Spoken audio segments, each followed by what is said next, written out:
Alrighty, welcome to Veronica's kitchen. Today, we're gonna make some peanut butter apple boards.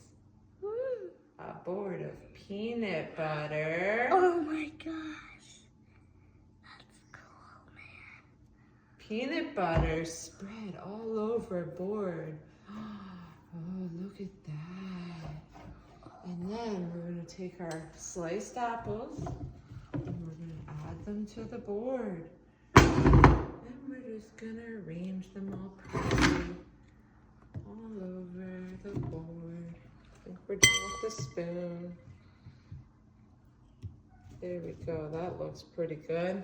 And then we're gonna take some cinnamon and we're gonna do a little sprinkling of cinnamon. And then there we go.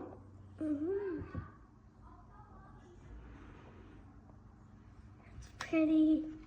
Oops. Oh. Okay, you can turn off the video. Okay.